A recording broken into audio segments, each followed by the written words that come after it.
Fantastic. Oh, fantastic. Good, good, good. Okay, while folks are coming in, I'm just going to play a little bit.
Did you raise your hand, Dr. Lomax?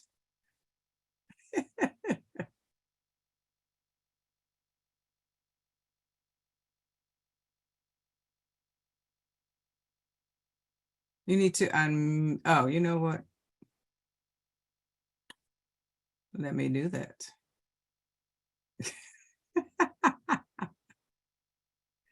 There you go. Solid. Oh, There look, I we hope go. she checks the chat. I know. Good evening, everyone. It is so good to see you. We're going to wait about another minute before we get started. Folks are rushing, either finishing their pancakes or trying to wash down their pancakes or flipping pancakes someplace. But we're glad to see you this evening as we discuss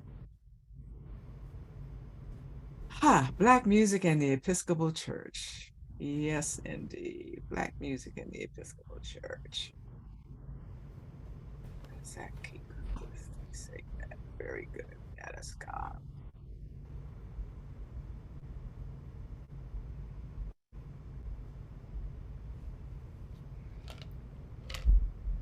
We'll give another minute. We'll go ahead and get started, and I will let people in as they come. But we want to respect everyone's time who was here on time. Yes. So, good evening. I'm Gail Fisher-Stewart, president of the Crummell Cooper chapter of the Union of Black Episcopalians in the Episcopal Diocese of Washington, and welcome to this evening's presentation of Black music and the Episcopal Church with Dr. Mark Lomax II. Good evening, good doctor. How are you? How are you? I'm fine. How are you? Thanks for having me. Good. I am so pleased and hallelujah proud to have you with us tonight. As we were talking before we started, one of his albums has just nothing but drums, and I wake up with it. I go to sleep with it. I go to the gym with it. So it's everywhere. I just love it, love it, love it. And as we are presenting this evening, I ask that you remain muted.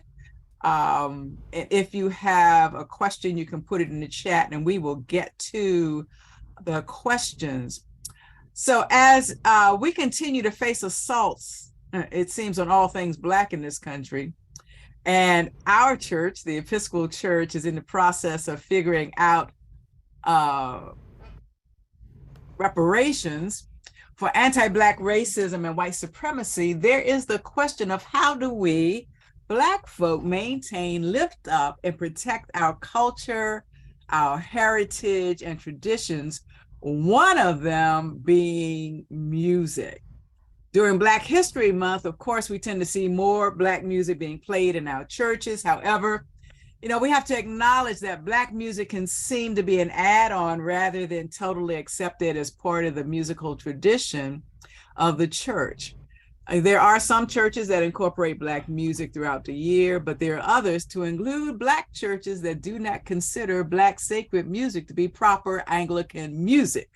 And so we are here tonight to dispel that myth. So the good Dr. Lomax teaches, among other courses, African-American musical traditions at the Ohio State School of Music. And in that course, students learn the function of African music and how the functional aspects of that music have evolved in this country. In that course, students also are able to identify and distinguish the musical features of genres of music, including spiritual, ragtime, blues, jazz, gospel, soul, funk, disco, house, techno, hip hop, and rap. You just made me seem real old because I have to ask you what some of these mean. But anyway, further, they are able to describe the religious, the social, and political context of African-American music genres and traditions. That's just one part of this critically acclaimed composer, recording artist, drummer, activist and educator. The good doctor specializes in the socio-political and spiritual aspects of African American art, music, and race, as well as the role of the arts in building community. He received his bachelor's, master's, and doctor of music degree in composition from the Ohio State University, and he is one of only about 30 African American composers in the United States who have doctorate degrees in classical music. His experiences and talent have enabled him to create a unique sound, and whether he's interpreting the Negro spiritual through jazz, arranging gospel music for a symphony orchestra, or performing original works, his music is relevant, probing, and inspiring. And so, before I jump in and just interrogate you, what has been the journey that has brought you where you are today? How did you get to where you are today? I'm a preacher's kid and the son of a music minister, and apparently child labor laws don't exist in the black church. So that's how I got here.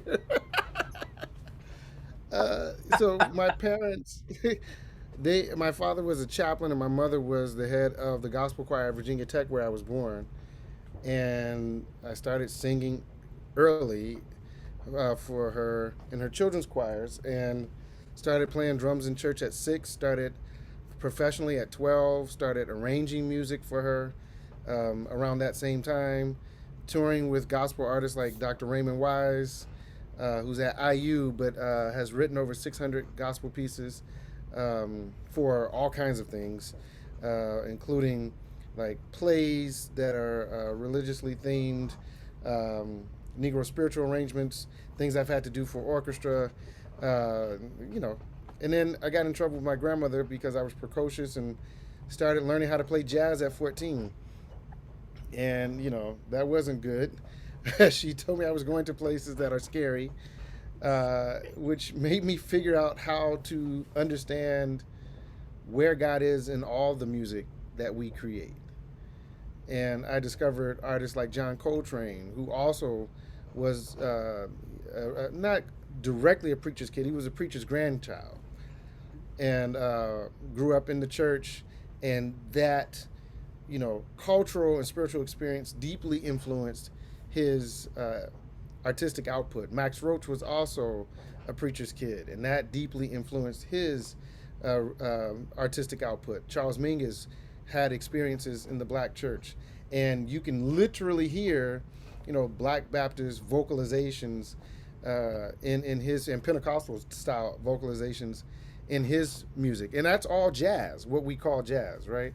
Mm-hmm. And so, if they are pulling from these traditions and performing them in places that, I was taught good Christians couldn't go, then aren't they actually doing the things that Jesus of the Bible did? Meaning they're taking, their expression and their notions of spirit into places that may not have those ideas and ideals, and, not necessarily converting in the sense that we think about witnessing, but their very presence changes the atmosphere of those spaces, right? Mm-hmm. And so by John Coltrane performing pieces like Spiritual or I Love Supreme in what's considered by Western standards a secular space, mm-hmm. does he not turn that space into a sacred space, right? And so this is how I was thinking about music when I was in high school, trying to prove my grandmother wrong and let her know I was not going to hell, and it became a lifelong pursuit.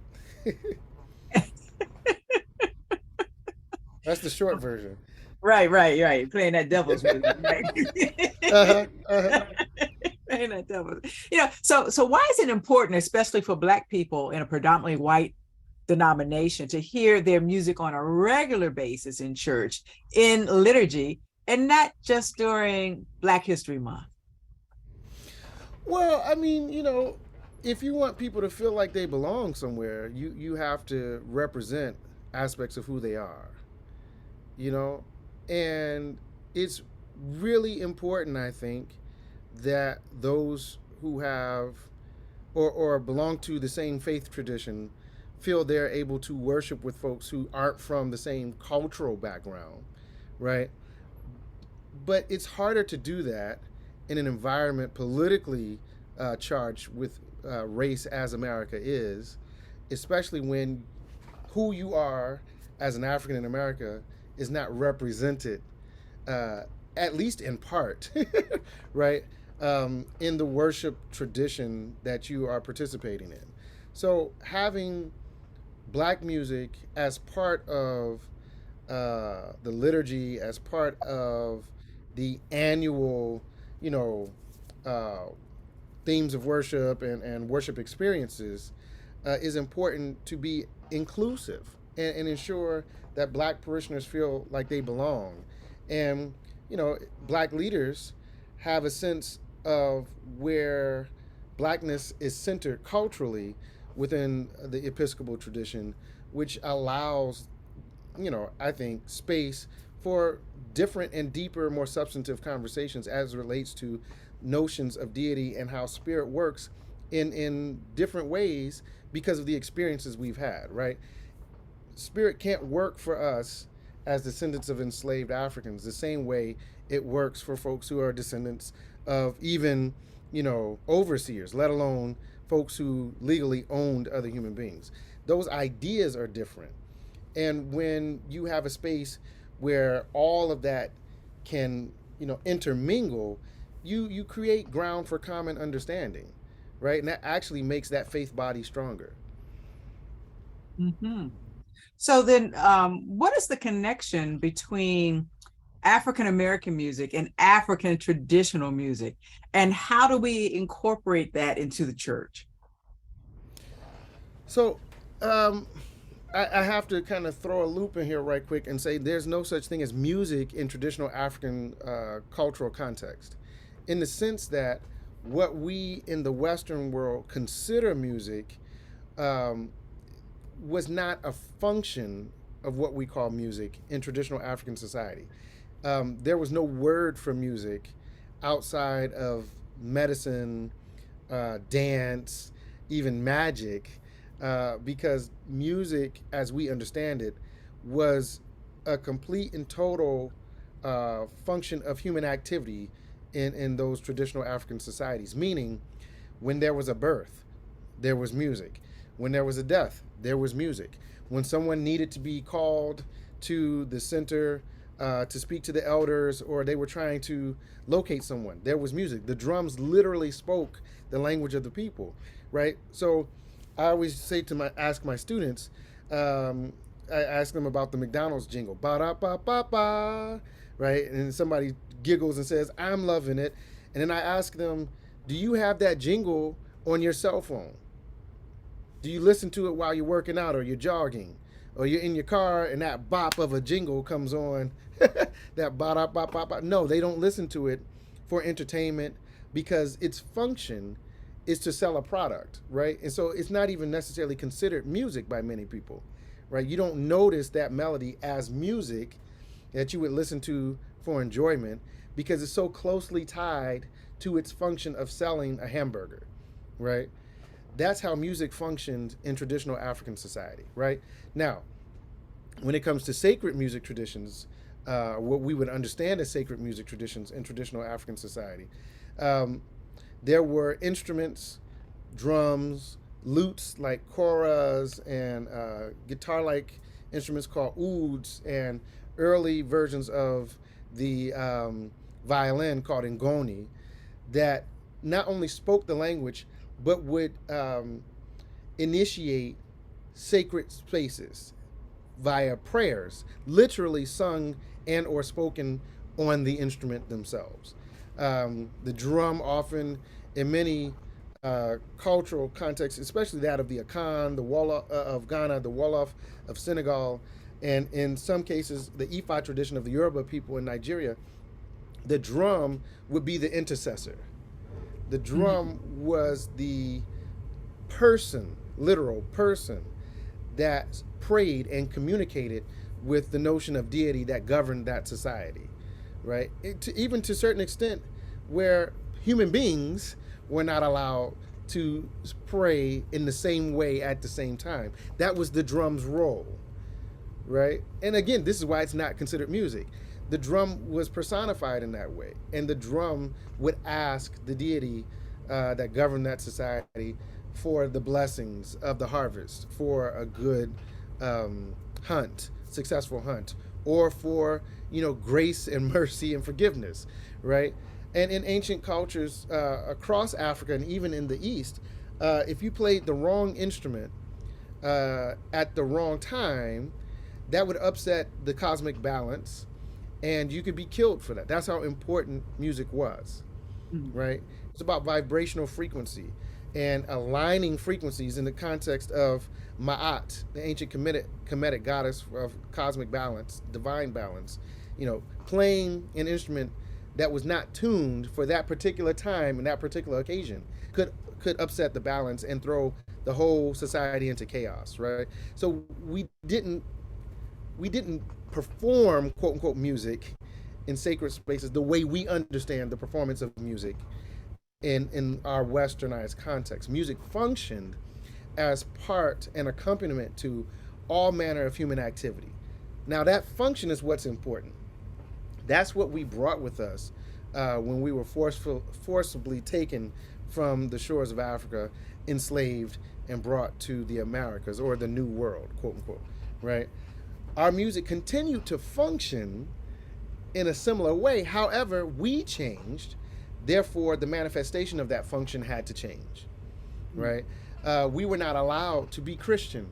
We were not allowed to congregate with folks who knew the same gods that we knew, spoke the same language that we knew, had the same customs that we knew. This is a divide and conquer tactic that they thought kept us weak. Although we figured out how to communicate with each other, and we continued to rebel, even though that's not taught, right? This did not keep us from worship. It did not keep us from engaging our notion of deity, and it did not keep us from using music as a form of expression. We were, as we've been, innovators. We were creative, and we created something called the invisible church, right? A church without walls. We would steal away home, right? We would steal away into the woods, wet quilts that we had made to dampen the sound and hang them up around the worshipers. And we would do a ring dance, a ring Mm. shout, and we would sing songs of worship and praise, right? So music continued to function, but without the drum, we had to learn different ways. And so the rhythm came out in our bodies, the way we walk, the way we talk, the way we clap, the way we sing, right? The way we dance. The old folks used to say, sacred dances don't cross the ankles. Secular dances cross the ankles, right? So we had a distinction. Now, here's what's interesting about that. And then I'll stop talking in case there are questions. Also, in traditional African society, there was no sacred secular dichotomy, right? In that context, we were healthy, happy, and whole. Not perfect, we were human, but we were in control of our destiny, right? In order to survive an ordeal such as the Middle Passage and survive the hellacious conditions under which we were placed into as a result of slavery, we had, I think, to bury that part of us that was human in a sacred place inside Mm. and perform that which was slightly less than human in order to appease the people who said they were our masters. This was a survival tactic, right? The blues developed as a means of expressing our humanity in the carnal sense that was performative, less than human, in order to survive. However, our sacred music came from that place that we had tucked our humanity into, right? And that's the well from which gospel music and the spirituals came from.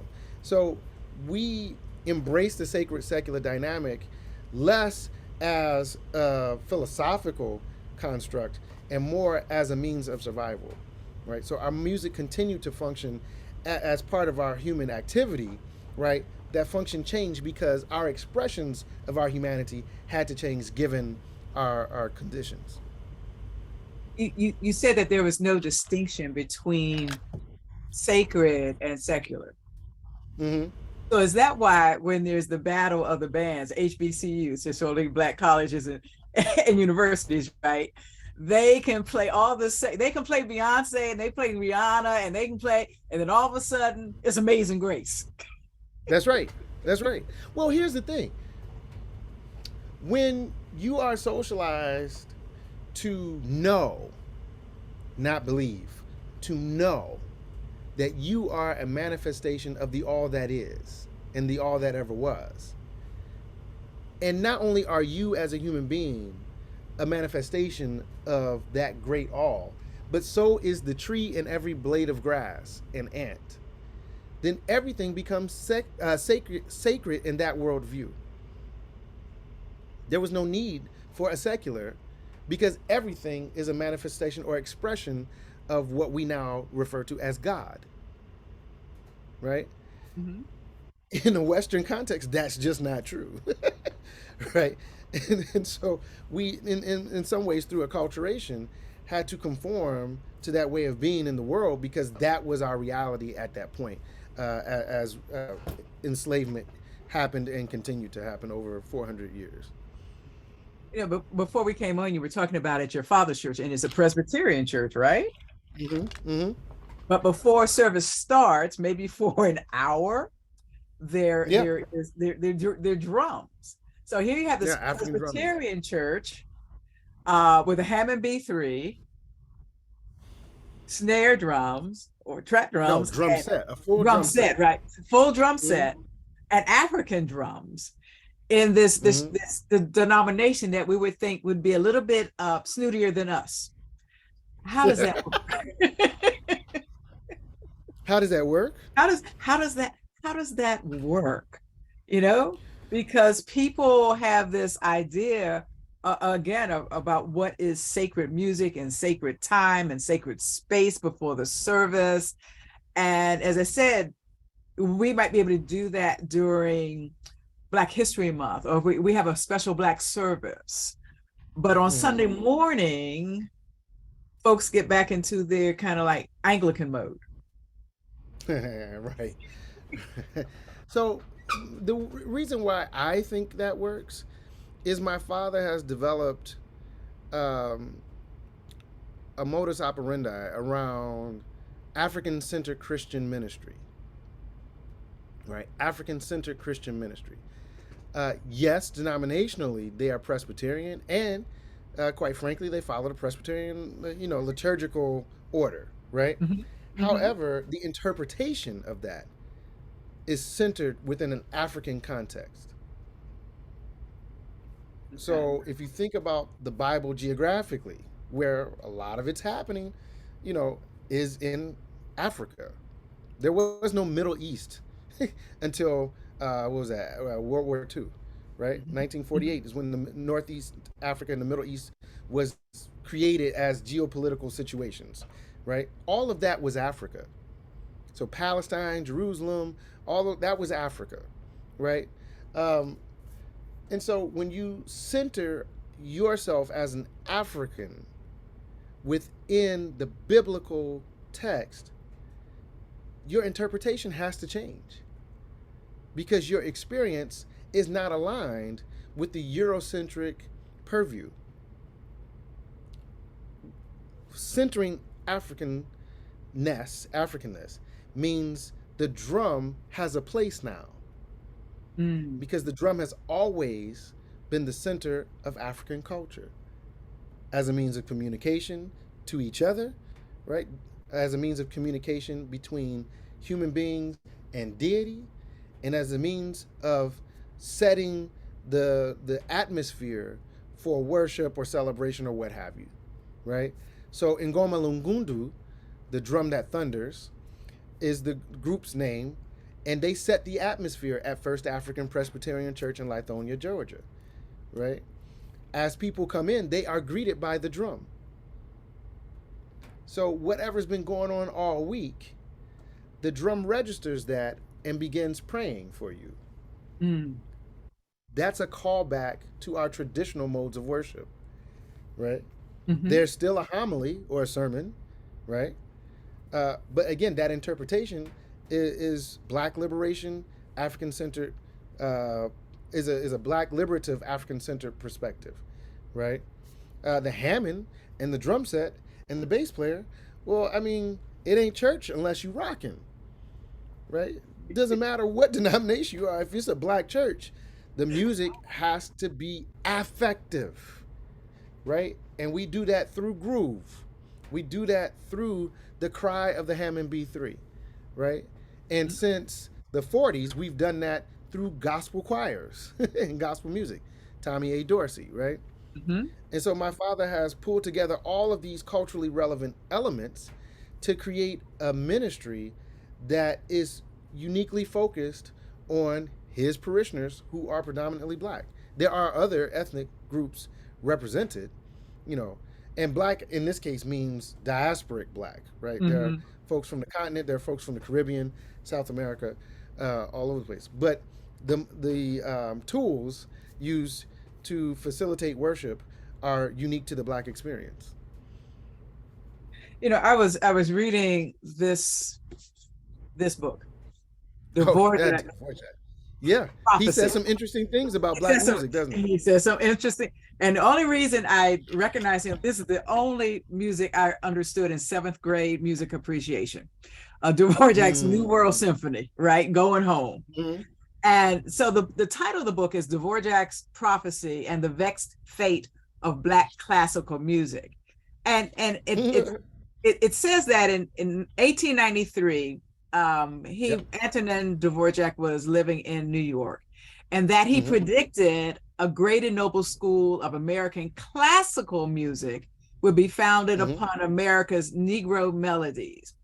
It says this Yep. prophecy was famous, influential, and controversial. In Yep. retrospect, it was shrewd, compassionate, and naive because Black classical music in America stayed white. And then the author says that this whole theme was crippled by a condition of pastlessness, which he says is a misleading narrative popularized by Aaron Copland, Virgil Thompson, and Leonard Bernstein, who maintained that there was no American music of consequence before 1910. And I wanted Yes. to go, really? So, well, so Aaron Copland was thinking about black forms of music related to jazz and the spiritual, and he said there was nothing there for him, right? Mm-hmm. And there is nothing there for him. Like that doesn't bother me, right?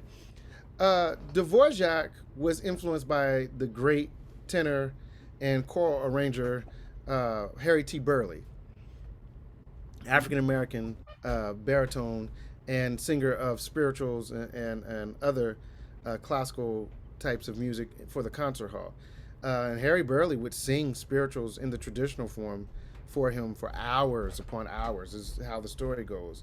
And Dvorak, being Bohemian, right, from not from obviously the Americas, but from Europe, he heard in those melodies the sorrow songs, the great emotion of the Negro's experience up to that point, and he knew that that's the stuff of art. Now, here's what's interesting. Um, I was told in my graduate studies as a composer that the blues and the spiritual is not the stuff of art. So here they are, white folk contradicting white folk. So that's interesting. The other interesting thing is about passing and musical vernacular, right?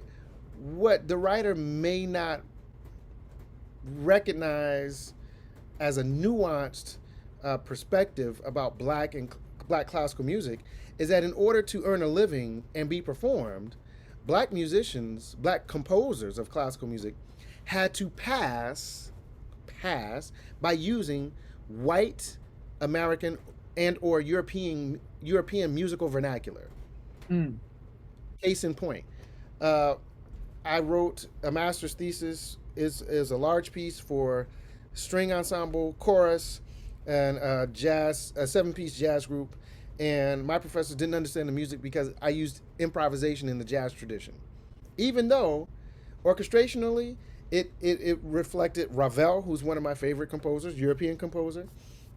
Melodically, I used similar techniques gleaned from Bartok, Bela Bartok, one of my favorite classical composers, and I used elements of Duke Ellington, infused it all together in what I called an organic hybrid.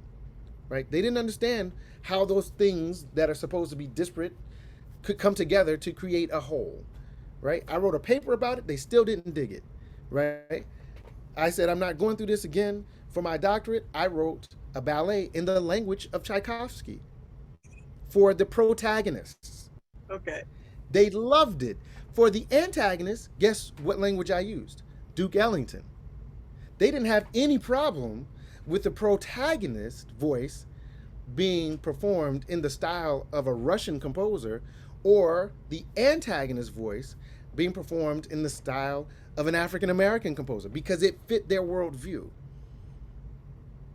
And that's the trick when you're in white spaces as a black person, right? It's not about our collective humanity as it should be. It's about whether or not you can thrive, let alone survive, without going and jumping off a ledge. Because you're always fighting against these worldviews that are immovable, mostly because the white people who hold them have not challenged them themselves internally.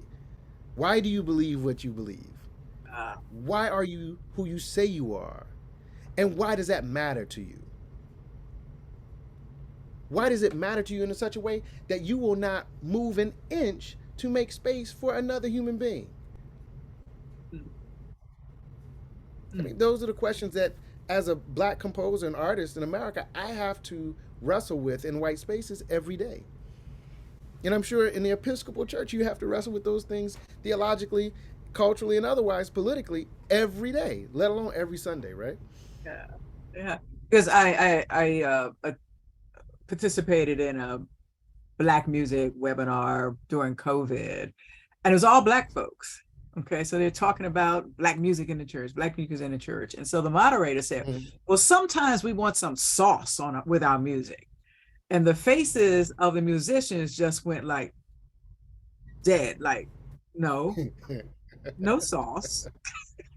We can't have sauce, We you know, can't, right? you know. And it's like, well, why can't we have some sauce? There's this belief that it's not proper. We can do it on special Mm-hmm. occasions, but Mm-hmm. it's not the proper music for the Right. But church. that also is an expression of a lack of freedom and liberty. Aren't we supposed to be free indeed? Right? Yes. In freedom in the spirit, right? When you feel bound culturally, you cannot be free in your worship practice. James Cone said, if you've been in that pew for 30 years and nothing has been said that encourages you to be yourself, I'm paraphrasing, to be a better you and create change, then you've been bound and not liberated, right? And that's what happens when we feel like we've achieved certain social economic status and we join a body or a church rather that ascribes to or reflects that status, and we realize we can't be us. But our status dictates, as we are affluent or middle class, that we behave a certain way, and that's just not who we are, right? The worship experience should be liberating. We should be free to express ourselves musically and otherwise. But I remember being in my dad's church before this iteration of African centered Christian ministry, and he had just got the Hammond and the drums, and I grew up in Baptist church, Pentecostal church, right? So we clap a certain way when the music goes, right? And an elder in the church turned around and said, "That is not appropriate here." I'm like 8 or 9 years old. I said, "Well, this ain't where I need to be." So I left. Right? And so it's a self-imposed kind of thing because we get these notions in our head of what's proper and appropriate, but who questions it, and why don't we ever feel like we can? It's because you're not supposed to question God, right? And God only And none of this plays stuff is biblical. European music. Yeah, none of this stuff is theologically sound. So I think we should be free to do what we need to do in order to express our most heartfelt and authentic worship of the all that is, because we wouldn't be here without it. So how do we change first the mind of Black folk in traditionally, predominantly white denominations, because we Mm-hmm. obviously are there for a reason. How do Mm-hmm. you convince them to at least experiment with different forms of music on a regular basis? Because I know I asked you when I first met you, I said, well, can you do a whole Eucharistic service in Black music? And you Mm-hmm. said, yes, Absolutely, I've no written one. words, all music. Yeah, I said, yeah. now, can you follow the ups and downs of how we go through the Eucharist with the different up down, and you can tell where we are because that Mm-hmm. would be a Nicene Creed by the way you play. But could you do Yeah. an entire Eucharistic service to include communion Mm-hmm. using nothing but Black, no words, just nothing but Black music, unless we're singing the words? Yeah. You absolutely could. So to answer your question though about how do we get folks to experiment and all that, because I honestly don't know, but here are my thoughts. Right? I'm not. I say that to say I don't know if this is an answer that will work, but this is what I think. Some of it is about permission. Hmm.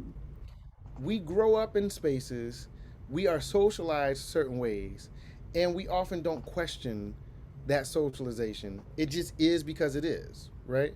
The Mm-hmm. sky is blue. Well, how do you know the sky is blue? Well, mommy told me. Well, who told mommy? Oh, her mama told her. Well, who created the concept blue? That's the person who defines your reality, right? Mm-hmm.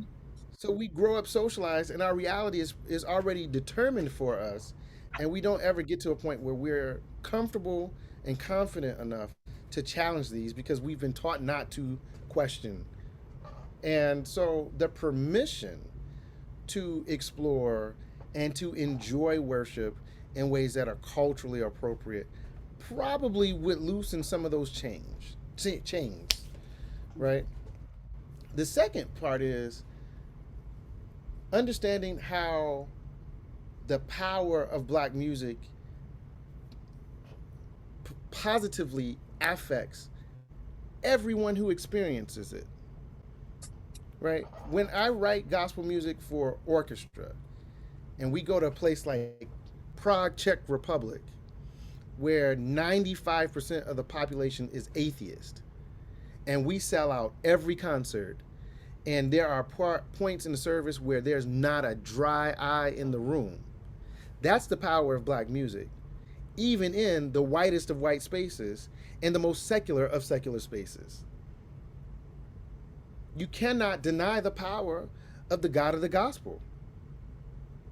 And so, bringing that cultural expression into white spaces should not be seen as a challenge to that space. It should be, at the very least, seen as an additive, that sauce, right? I mean, there are reasons why we don't like to eat chicken and watermelon in front of folks. But here's the thing, I like chicken and watermelon. I don't care who sees me eating it. That's my jam. And if it's going to make me happy, it makes me a better person. If I'm a better person, then I can contribute more greatly to my community. If I'm contributing value to my community's better, right? Why should I deny myself something I love, watermelon and chicken, and then be grumpy all day, right? We bring black music into these spaces. It actually doesn't just benefit the black people, it benefits everyone, right? And it shouldn't be a secret love. Like, I love Fred Hammond or I love Shirley Caesar, but I can't bring that to church. That's in my car. Bring it into the church. Everyone will benefit. Everyone will grow. Everyone will have a spiritual experience that is different, authentic, and I would argue deeper than what would be experienced without black music, what has been experienced without black music. Mhm, mhm. That brings up a point. I was talking to a clergy colleague of mine. We were talking about Black music, and he said he visited one of the senior members of the church, right? And Mm. she had like Shirley C's on, she had 104 point on, she had those stations on. He says, but you like that music? She's, yes, I love it. He says, well, what, would you like to hear it in church? She said, oh no, not on Sunday morning. Oh Uh-huh. no, that's Uh-huh. just not proper. I can listen to it at home, but not on Sunday. Don't bring it into the church. So there's still that separation. And how do we cross that divide again? Yeah, And so those are what? images. Just real quick, that's a manifestation of the chains of psychological slavery that still exist. Mm, hmm, hmm. And then another thing, you have a program, Let There Be Light, Mm, mm-hmm, right? Which goes through all 7 days mm-hmm. Of creation. of creation in 8 movements, because you got to Mm-hmm. start, right? How did that come about? Okay. Uh, so, are you familiar with the term syncretism? Yes. It's Okay. it did not become naughty until the 20th century. True. True. True. So, again, we brought notions of deity with us as we were enslaved and brought to what's called the Americas. And, you know, we didn't leave our gods behind and they didn't leave us. And by our gods, I mean our notion of God. There's one force that is the all. But whatever you call it, Mawulisa, Obatala, Unkunkulu or Amen, it's all the same energy. We're just using different language to express it. So let me clarify that. What we did though is bump up against this wall that says you are not allowed to, on pangs of death, worship anything that creates an expression of humanity. Spirit is an expression of humanity. There is no humanity without spirit. And so what we started to do is sync our notions of deity with Eurocentric notions of deity. So when we think of, say, in the Catholic tradition, somebody like Saint Jerome, we might also be thinking of Shango, the Yoruba and Orisha of the Ifa tradition, right? Hmm. We're thinking about the Archangel Michael. We might be thinking about, Ogun in the same tradition. Or if we're thinking about, Jesus, the Christ, we might be thinking about Heru from the ancient Kemetic tradition. Or um, Asar, who died, was buried, and resurrected, right? Hmm. So that's syncretism when we kind of um, imprint our own belief tradition onto another, but the practice of that tradition looks like we're being good Christians, right? So I wrote a piece for the 400. In 2019, I became the first person to release 12 albums in one day. 400 African Epic. It goes from pre-colonial African history to 400 years in the future. It's really great. If you haven't heard it, go check it out. Um, so for the 400, I wanted to establish that we had spiritual traditions before European imperialism. And I wrote a piece called Dance of the Orisha. And each piece represented, I think, 7 Orisha. We got called to perform at Fourth Presbyterian Church in Chicago.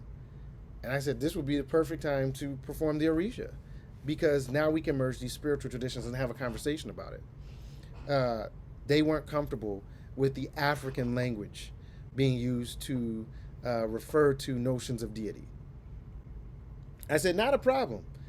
I changed the title from Dance of the Orisha to Let There Be Light, and I ascribed meanings for each of the 7 days to the Orisha themselves, and it actually aligns very well, right? So we still played the same music, Hmm. and Hmm. it still had the same impact I knew it would have, an affect on the folks. But we had to resort to that age-old tradition of syncing our traditional values and belief systems onto a Eurocentric set of beliefs in order to do what we needed to do, right? That doesn't mean it's not about creation. It absolutely is about the creation, right? But I was working from a different uh, narrative, right? Hmm. Hmm. Hmm. And syncretism, as I said, didn't become a bad word until the 20th century, but it's like mixing from different traditions and put together your own, Mm-hmm. cobbling together your own that makes it your own. But with Yeah, the 20th century, that became a no-no. As we learned in seminary, you can't do that. You can't bring in from one religion or one tradition to the Christian. It's got to be just straight what we say is Christian. that's right. But Right. then we know that Zora Neale Hurston in her anthropological studies, right, and voodoo, where Mm-hmm. she, she said she was initiated like 5 different times in order to understand the various deities Yeah. and traditions. And nothing happened to her, no thunderbolt or Right. anything, no thunderbolt. But we have this thing that it can only be this way, or else something is Mm-hmm. out of sync, right? It's Yep. out of sync. So and also you mentioned the word affect, Mm-hmm. affect, Mm-hmm. AFFECT. Could you Uh-huh. explain that a little bit more? How is that manifested in African music in liturgy? What happens? So the way I would best describe it is how you could come into a black church and feel just down in the dumps. Just down, just down. And you don't know it, but before the choir and the musicians and everybody comes out, they're in the back praying that their ego is removed for the time that they are in ministry mode, and it is replaced by the heart of God, right? The mind of God, so that everything they sing, everything they say will have an impact, an affect, a change on that person who had come in the church feeling down. So they come out already full and excited to be there, excited for worship, with their mouths and their hearts full of praise. And they begin to sing and play, and healing takes place, Mm-hmm. transformation takes Mm, place, right? transformation. Exactly. And that person who came in feeling dejected, rejected, disaffected, right? All the things you can think of, now has a connection based on love. And they know that that love is the love of God. And instead of doing what people do when they're depressed, which is hurt themselves or others, that person now is encouraged to live another day and continue to fight. That's affect. That's what happens in black churches when music is allowed to be culturally relevant and responsive, right? That's what we call the anointing in the black church, Mm. right? The role of the music ministry is to break up the fallow ground so when the word goes forth, the people can receive it. Now, here's the thing, that's not just belief. We can prove that that is true through an area of physics called cymatics, right? Mm. Cymatics is the study of how frequency or sound affects, changes the physical world, Mm. particularly focused on human physiology. So if you think of the Mozart effect, right? You put a plant in front of a speaker and play Mozart, it grows. You put the same plant in front of a speaker and play, ACDC, and it dies, right? The reason why is because the way the harmonies in Mozart are put together is healthy vibration wave for the plant. And when you look at the waveforms in Mozart's music, even if it's recorded today, and ACDC, the waveform in Mozart is like this. There's space in between the wave. There's an ebb and flow. That's nature. It's natural, right? The ACDC waveform is a solid block. It's like you're getting punched by sound. Mhm. That's harmful, right? So Mm. that's one way we understand this. The other way we understand it is the intention of the performer, right? Mm. Dr. Masaru Emoto's work called Messages from Water. There's a great video on YouTube and a fantastic book. Found that if you take tap water, this is water that's obviously been processed in some way, coming from the tap, you freeze it, you put it under a microscope, you look at it, and it's clear. Obviously, duh, it's water, right? However, you take that same tap water, put it in the middle of a room, and have people bless that water.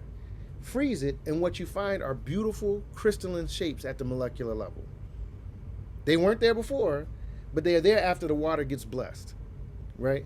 You take the same tap water, put it in the middle of the room with the same people, have those people curse that water, and disformed shapes appear.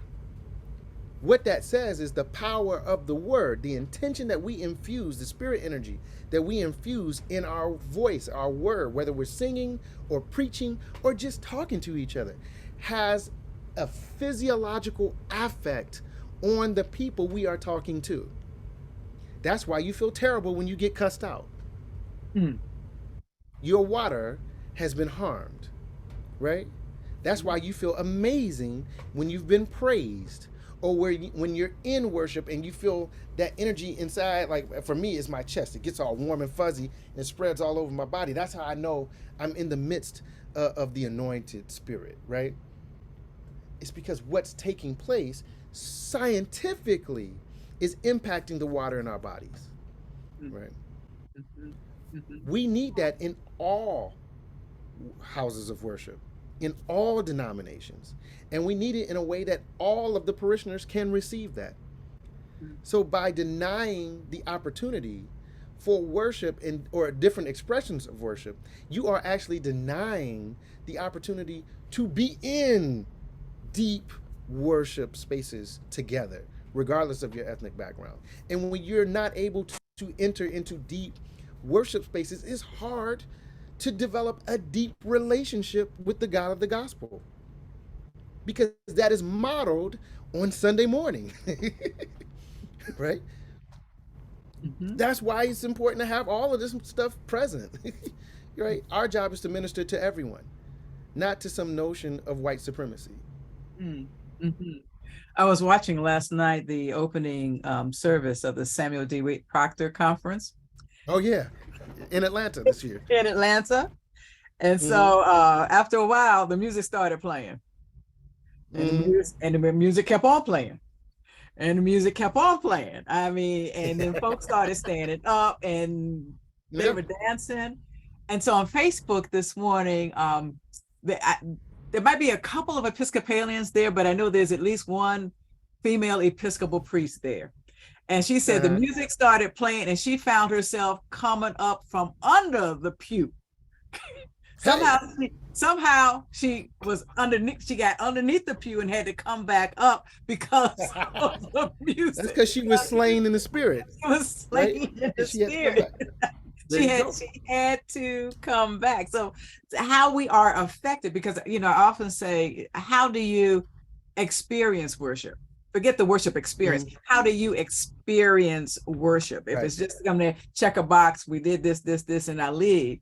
But if you aren't transformed That's right. by being there, you aren't transformed so that when you leave, you are a different person. And you have to ask, like, why am I Yeah. there? Why am I there? Absolutely. Why am I there? So we have a few minutes left, and I'm going to ask if anyone has a, question. We have, whether, we don't have a lot of folks who would be noisy, but um, if you wanted to unmute yourself and ask a question, you can do so now. If there are any questions. Hi, I just had Okay, Phyllis. yeah, thank you. I just had a comment and really thank you for touching in the beginning on sacred music and how it comes from a deep place. That touched me because growing up, when I would go with my family to North Carolina, and I did not understand at the time in the little country church how folks were brought to tears just by humming or just by stomping their feet in the corner, in the amen corner, those types of things. I didn't understand it. But now, of course, I do. And how they were brought to tears and it could just be humming. And it was a deep feeling. So I'm so glad that you touched on that, because I think that, that touches me a lot today. And it is something that, I hope to experience more often, that it's not just kind of in one month of the year or, to that point. So I don't know if you have any more comments on just that feeling in that sacred place. That feeling, honestly, is what drew me to investigate this music and the power of it. So my parents divorced when I was 6, and my father moved from Columbus, Ohio, down to pastor Davidson Presbyterian Church in Davidson, North Carolina. At that time in the 80s, Davidson was still a sundown town. So if you got caught south of the tracks after dark, it was very, very dangerous, right? So it was, the South. But being a preacher's kid, on Sunday mornings, we had to get to the church real early in the summertime to make sure the air conditioner was on and the church was cool enough for folks that when they came in. And there would be deacons there, deacons and deaconesses there either when we got there or shortly after. And they would go and just wipe down the pews, not like for cleanliness, but they had these cloths and they would be praying and they would just run their hands on the back of the pews through the whole church, and they would be humming. And sometimes, they would start singing a lined hymn, or they would just be intoning these prayers. And it was the most powerful music I've ever heard in my life. And and I mean, like I said, I was 6 or 7 years old. That's when I knew that we had something special by way of this thing we call worship and music. Because I'm 7 years old and I'm in tears. These old folks in their 80s humming, right? And intoning these prayers. That is the power of our music. And it comes from that very deep place, because we've not ever disassociated our experience in life from the way in which we worship and praise our God, right? And when you connect those two, magic happens. Absolutely. Yes. Thank you for that. Anybody else? Questions? Comments? Try something new? Because, when we were before everybody came on, and we were talking about Black History Month and how sometimes folks just go into a Black hymnal and just pick out songs to play during this month.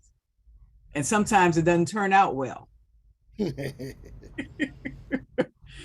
Sometimes it just does not turn out well. What would you offer to folks who, okay, so it's Black History Month, we need some Black music. How do you make the selection other than just open the book and say, we're going to play this Sunday? Nice going back down. One of a couple of ways. One, we have to know that the way a hymn is notated in the hymnal, even if it's the Black hymnal published by GIA, I just happen to have it right here because that's what I do. The way it's notated is not the way we perform it, right? It's very difficult to notate accurately the way we perform any music, but especially gospel music, right? There's something called a gospel waltz. It adds a triplet meter, a triple feel to a piece written in duple. So if you go, let me see a song in my head. You mentioned Amazing Grace. So you can say, Amazing Grace, how sweet the sound, right? It's already in 3. And so you would think, well, we can just play it like that. But the Black way is Amazing Grace, jump, bump, bump, bump. it's got a gospel waltz. It's got more of a bounce and a lilt to it. If you just play it the way it's written, it's not going to feel that way, right? You have to know what that is and how it feels. So, one, just learn the music in its most authentic expression. Two, if you can't, go find somebody that can do it and have them help you with the selection, and even maybe hire somebody to play the piano, not a pipe organ, a piano. If you don't have a Hammond, a piano, so it feels right. Right.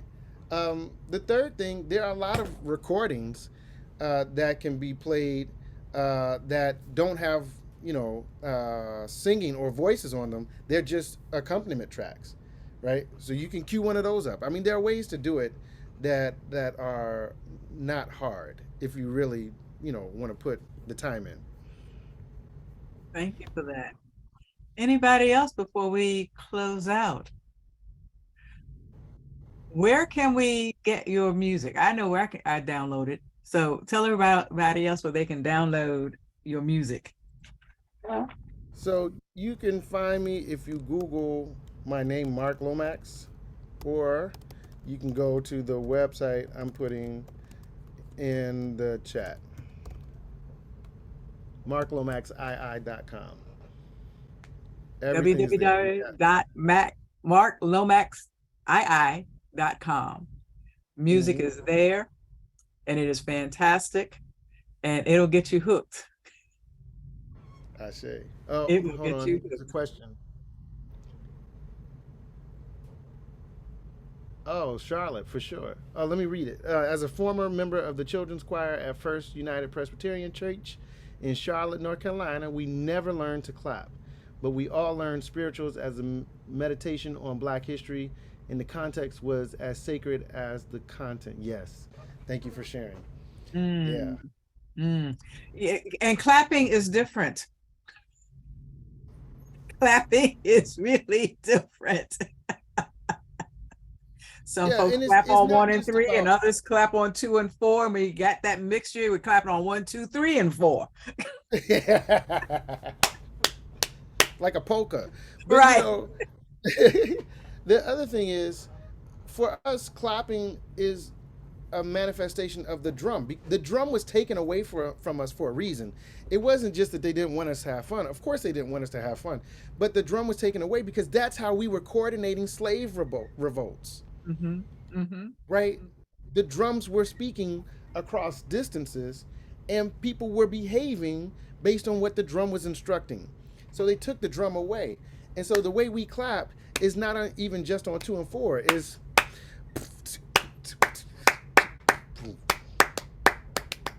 it's the drum, right? And it's just how you feel.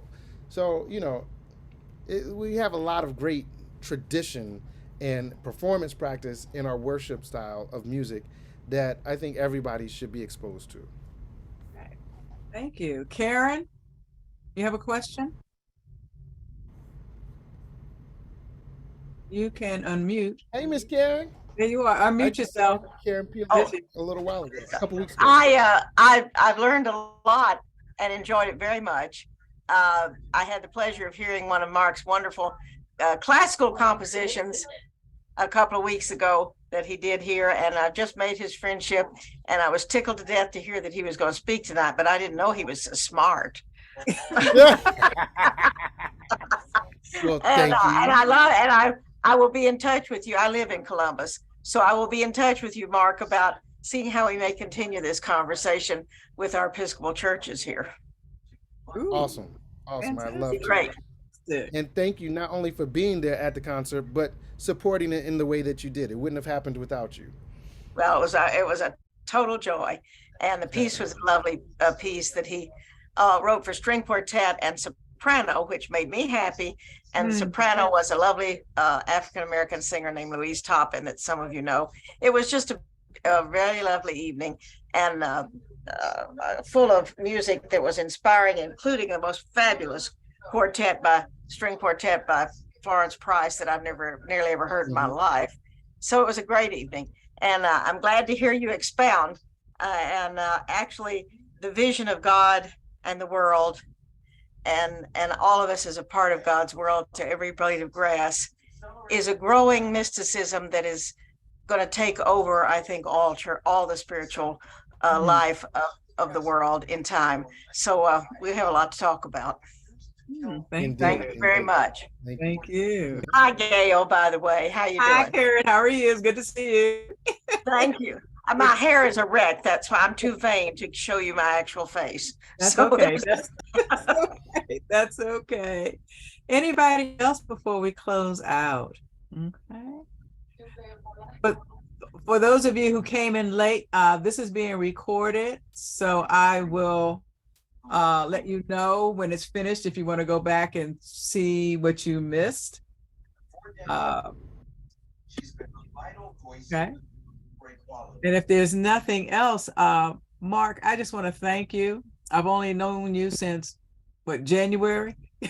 Yeah. We go way back now.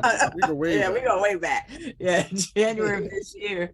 So really want to thank you and thank all of you who came on. And if you have any other questions, I'm sure that, if you get them to me, I'll get them to Mark. But it's a way that we can actually expand our music repertoire and have it so that we are all affected and transformed as we go out and serve the Lord. So if there's nothing else, again, thank you, Mark, and thank you everybody who came. And now you can go get your pancakes. Have a good evening, everyone. Thank you. Thank you. Bye-bye.